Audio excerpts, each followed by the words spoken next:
আচ্ছা গুরুদেব, আপনার এখানে মন্দিরে মনসা ঠাকুরকে দেখছি, তো ইনি কিভাবে এলেন যদি আপনাদের ভক্তদেরকে বলতেন। হ্যাঁ, আমার এখানে তুমি মা মনসা দেবীকে দেখছো, সাক্ষাৎ আছেন এখানে। এবার ব্যাপারটা হচ্ছে, আমি প্রথম থেকেই কালী সাধক, কালী সাধনা, কালী মায়ের সেবা, কালী মায়ের পুজো, এই হচ্ছিল আমার ধ্যান জ্ঞান। এটা বাদে আর কিছু আমি জানতাম না, জানার চেষ্টাও করি প্রথম থেকে। তো এইভাবে চলতে চলতে আমি পুরো সত্যি যা হয়েছে আমি সেটাই বলছি। এইভাবে চলতে চলতে তোমার একটা সময় আসছে, আমি প্রথমে অনেক ভিডিওয়ে বলেছি আমি সব দেব দেবতার কম বেশি দর্শন পেয়েছি, আমার সাথে কথা বলেছি। তো এইভাবে চলছে, আমি একদিন রাত্রিরে এখানে বসে সাধনা করছি, রাত কটা বাজে, 2:30 হবে। সেই সময় দেখি দেবী এসে খুব রাগারাগি করছে, মানে একটু রুষ্ট। মা আসলেন এখান থেকে, মনসা দেবী খুব রুষ্ট। মানে হচ্ছে আমি ঠিকভাবে ওনাকে সেবা করছি না, ওনাকে পুজো করছি না, ওনাকে ডাকছি না, ওনাকে রাখছি না ঠিক করে। উনি আমার কাছে পাকাপুক্তভাবে থাকতে চান, মানে আমি যাতে ওনার সেবা করি, ওনাকে যাতে ভালো করে পুজো করি, ওনার ভক্তি করি খুব, যাতে এরকম একটা ব্যাপার। তা আমি তো তখন কি করব, দেবী এসছেন, দেবীকে তো আর কিছু বলা যাবে না, আমি তো অধম। আমি তখন দেবীকে প্রণাম করলাম।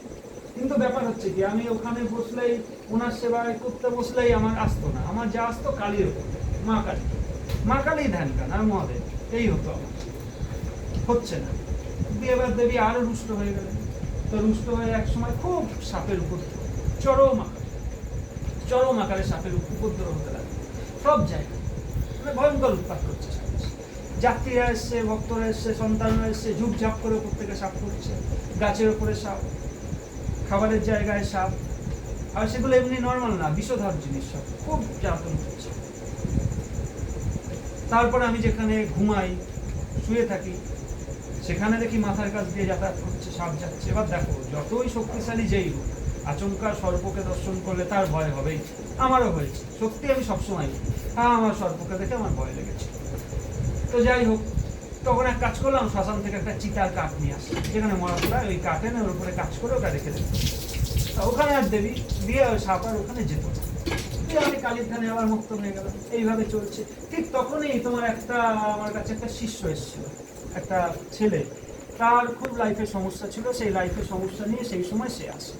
এবার আমার কাছে যে যখনই আসে না, মা আমাকে আগে থেকে বলে দেয়, ওকে দেখবি, ওকে দেখবি না, ওর ভয়ঙ্কর অপরাধী, ও বধ, ওকে তুই কোনো সাহায্য করবি না। মানে মা দক্ষিণাকালী আমাকে আদেশ দিয়ে বলে দেয়, কথা বলে, আমি বারবার বলছি, কেউ বিশ্বাস না করলে আমার কিছু করার নেই, কিন্তু এগুলো সত্যি, আমি যা বলছি সব সত্যি।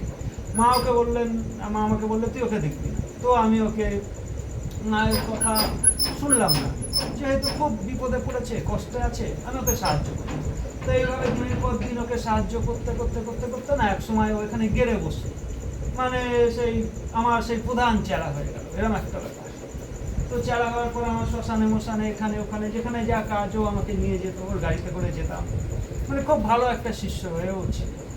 তো এইভাবে ও আমার কাছে এসেছিল হচ্ছে নিজের বিপদটা কাটানোর জন্য, নিজের প্রয়োজনের জন্য। যে যে নিজের বিপদটা কেটে গেল, সব কিছু ও পেয়ে গেল মা দক্ষিণাকালীর কৃপায়। আমি বারবার বলছি, আমি এখানে কিচ্ছু না, কিন্তু আমি মায়ের চরণের দাস, চাকর, আমি অধম সন্তান।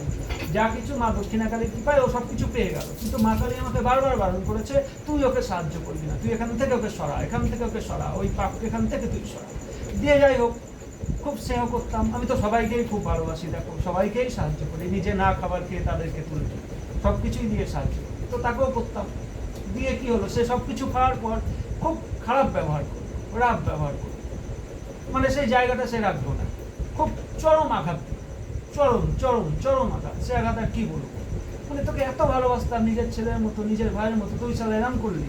খুব আঘাত, আমার খুব কষ্টে তখন আমার দিন যাচ্ছে, মানসিক একটা যন্ত্রণা। এবার আমি আবার তারপর সে দীক্ষাও নিয়ে নিল। দীক্ষা নেওয়ার পর সে কি হলো, সে অধর্মের পথে চলে গেল। অধর্মের পথে যেই গেল, সে যা সারাদিন পাপ করছে, কুকর্ম করছে, সেগুলো আমার উপরে প্রভাব করছে। আর আমি না পাচ্ছি তিষ্ঠতে, না পাচ্ছি থাকতে, না পাচ্ছি শান্তিতে বাঁচতে, জীবন আমার পুরোটা যাচ্ছে তাই হয়ে গেছে। সাধনা তো আমি কি করে করবো, কিচ্ছু করতে পারছি না, ওই পাপের ভার আমার কাছে সমানে আসছে, কিন্তু ও শুধু হচ্ছে না। সে মতো অবস্থায় আমি মা দক্ষিণাকালীকে বললাম, মা তুই আমায় বাঁচা, ওই পাপের হাত থেকে, ওই বদমাইশ শিষ্যটার হাত থেকে তুই রক্ষা কর, ওই পাপকে তুই সরা। কিন্তু মা তখন আমার উপর রুষ্ট হয়ে গেছেন। মা দক্ষিণাকালী তখন আমাকে বললো, আমি কেন সরাবো, আমি তো তোকে বারণ করেছিলাম, তুই ওকে সাহায্য করবি না, ওকে দেখবি না, ওকে রাখবি না, তুই তো তাই করেছিস। তা আমি এখন আর কিচ্ছু করবো না, আমি তোকে এবার ভুগতে হবে, তুই যা ভুল করেছিস তুই এবার ভুগ। যে এইভাবে আমার খুব জীবনে কষ্ট যাচ্ছে, দুঃখ যাচ্ছে, খুব সমস্যার মধ্যে আমি আছি। তো একদিন রাত্রি তখন তৃতীয় প্রহর হবে, খুব মানসিক যন্ত্রণা, টেনশন, ধ্যান আসছে না, আমি খুব কষ্ট পাচ্ছি। ওকে এত ভালোবাসতাম, ও এরকম করলো সব কিছু পাওয়ার পর। তো সে মতো অবস্থায় মা দক্ষিণাকালীতে রুষ্ট হয়ে চলে গেলেন, মানে আমাকে কোনো সাহায্য করলেন না। যেহেতু মা বারণ করেছিল, দক্ষিণাকালীর কথা আমি শুনিনি, সেই অনুযায়ী মা আর সাহায্য করলেন না।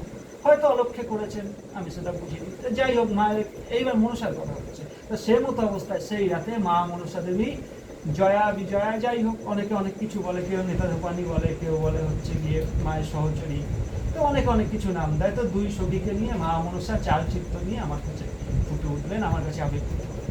মা আমাকে বললেন, ভক্ত সন্তান, তুই কাঁদিস না, দুঃখ করিস না, এই ভয়ঙ্কর বিপদে আমি তোকে রক্ষা করব। যে তোকে এত ভুগিয়েছে, এত কষ্ট দিয়েছে, তোকে আজকে এরম করলো, তাকে আমি চরম শাস্তি দেবো, তার জীবন আমি বিষময় করে দেবো। সে একটা মুহূর্ত শান্তিতে থাকতে পারবে না, তার উঠা বসা চলাফেরা সবসময় বিষময়, যন্ত্রণাময়, মানে মানসিক যন্ত্রণায় যন্ত্রণায় তাকে আমি শেষ করব। তোর সাথে যে বেইমানি করলো, মানে চরম থেকে কষ্ট দিল যে শিষ্য, তার আমি জীবন বরবাদ করে দেবো, মানে এরকমই মা আমাকে আদেশ দিচ্ছি বলে মা মনসা অন্তর্ধান হলো। তাহলে এখানে বোঝার আছে, দেখো, সুখের বন্ধু সবাই হয়, সুখের ভাগী সবাই হয়, ভালো সময় তোমার পাশে সবাই থাকে, দুঃখের ভাগী কজনা হয়, বিপদের বন্ধু কজনা হয়, কষ্ট যন্ত্রণার বন্ধু কজনা হয়, কজন থাকে খারাপ সময়ের পাশে।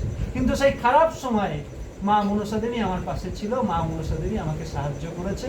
তা পরবর্তীকালে মা মনসা দেবীর আশীর্বাদে আমি রক্ষা পাই, সেই বদমাইশ ছেলে সে বিনাশপ্রাপ্ত হয়। তো আমি বললাম, মা তুই তো আমার দুঃখের ভাগী হলি, সুখের সময় তো সবাই আছে আমার কাছে, তুই যখন আমার দুঃখের ভাগী হলি, আজ থেকে তুই আমার কাছে থাক।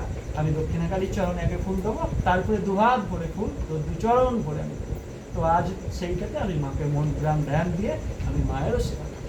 এইভাবেই মা মনসার পুজো হচ্ছে। জয় মা বিশ্বহরি, জয় মা পদ্মাবতী, জয় মা জগৎ।